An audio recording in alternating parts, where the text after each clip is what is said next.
कोणावर तरी जीवापाड प्रेम करणं किंवा कोणालाही मनापासून मदत करणं चुकीचं नाही आहे. पण प्रॉब्लेम तेव्हा सुरू होतो जेव्हा समोरच्या व्यक्तीसाठी तुम्ही फक्त एक गरज बनून राहता. आपण विचार करतो की आपण नातं निभावतोय, पण कदाचित समोरचा फक्त त्याचा स्वार्थ साधतोय. तुम्हाला माहिती आहे का, तुमचा वापर होतोय हे तुम्हाला तुमचं मन आधी सांगत असतं, पण आपण प्रेमापोटी त्याकडे दुर्लक्ष करतो.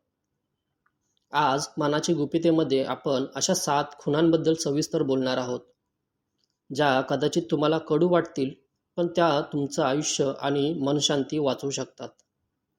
संकेत 1. संवादातील विषमता. पहिली सर्वात मोठी खूण म्हणजे संवादाची सुरुवात नेहमी तुमच्याकडूनच होणे. तुमच्या फोनमधील चॅट लिस्ट तपासा.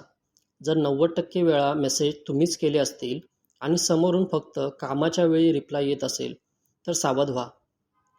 जेव्हा त्यांना तुमची गरज असते तेव्हा ते तासनतास तुमच्याशी बोलतील, पण जेव्हा तुम्हाला त्यांची गरज असते तेव्हा ते अचानक बिझी होतात. त्यांना तुमच्या आयुष्यात काय चाललंय यात रस नसतो. त्यांना फक्त त्यांचं काम कसं होईल यात रस असतो. संकेत 2. भावनिक खेळ आणि गिल्ट ट्रिप. काही लोक खूप हुशार असतात. ते तुमचा वापर करण्यासाठी प्रेमाचा आणि भावनेचा वापर करतात. जर तुम्ही एखादी गोष्ट त्यांच्या मनासारखी केली नाही, तर ते तुम्हालाच दोषी ठरवतात. तू बदलला आहेस किंवा तुझ्याकडून ही अपेक्षा नव्हती, अशी वाक्य फेकून ते तुम्हाला गिल्टी फील करून देतात. मग तुम्ही त्यांचं काम करण्यासाठी स्वतःच्या इच्छा मारता. याला इमोशनल ब्लॅकमेल म्हणतात. मित्रांनो, आयुष्यात अशा विषारी लोकांपासून वाचवण्यासाठी आणि मानवी स्वभावाचे पैलू समजून घेण्यासाठी आपला आत्तापर्यंतचा हा व्हिडिओ तुम्हाला कसा वाटतोय? जर तुम्हाला ही माहिती महत्त्वाची वाटत असेल, तर अशाच मनातील गुपितांचा उलगडा करण्यासाठी आपल्या मनाच्या गुपिते चॅनेलला आत्ता सबस्क्राईब करा आणि बेल आयकॉन दाबायला विसरू नका, जेणेकरून तुमची प्रगती अशी सुरू राहील. संकेत 3. सोयीनुसार असणारी जवळीक. अशी माणसं तुमच्या जवळ तेव्हाच येतात जेव्हा त्यांना बाहेरून कोणी मिळत नसतं किंवा त्यांना तुमची गरज असते. तेव्हा तुमच्या प्लॅननुसार कधीच वागत नाहीत. तुम्हाला नेहमी त्यांच्या सोयीनुसार उपलब्ध राहावं लागतं.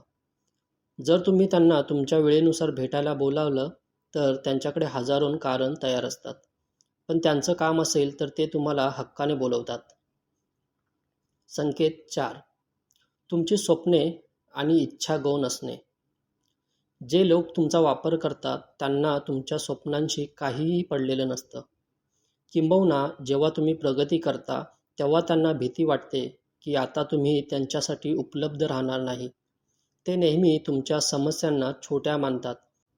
त्यांच्या समस्यांना जगातील सर्वात मोठ्या समस्या म्हणून मांडतात. त्यांच्या जगात फक्त त्यांनाच आवाज मोठा वाटतो. संकेत 5.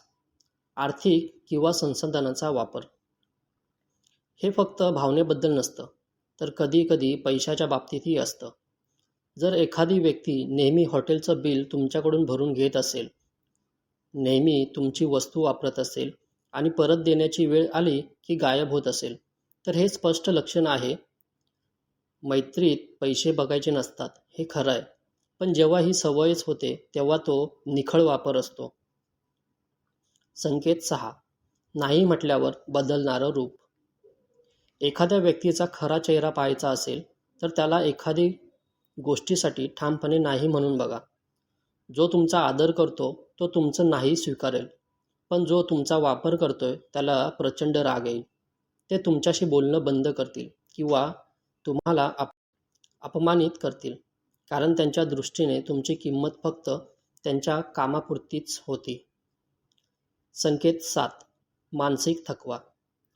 शेवटचा आणि सर्वात महत्त्वाचा संकेत म्हणजे तुम्हाला त्या नात्यात वाटणारा थकवा.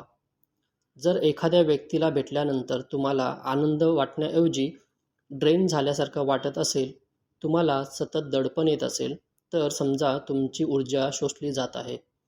तुमचं शरीर तुम्हाला सिग्नल देते की ही व्यक्ती तुमच्यासाठी योग्य नाही. तर मित्रांनो, स्वतःची किंमत ओळखायला शिका, नाही म्हणायला शिका. जे लोक तुमचा वापर करतात ते तुमच्या आयुष्यातून निघून गेले तरच तुमच्या आयुष्यात चांगल्या लोकांसाठी जागा तयार होईल. तुम्ही कोणासाठी पर्याय नसावं, तर तुम्ही प्राधान्य असायला हवे. स्वतःच्या आत्मसन्मानाची कधीच तडजोड करू नका. तुम्हाला या 7 पैकी कोणता संकेत जास्त महत्त्वाचा वाटला कमेंटमध्ये नक्की सांगा. मी आहे तुमच्यासोबत, तुमच्या मनाची गुपिते उलगडण्यासाठी. व्हिडिओ आवडला असेल तर लाईक आणि शेअर करा. पुन्हा भेटूया पुढच्या व्हिडिओमध्ये. तोपर्यंत स्वतःची काळजी घ्या. धन्यवाद.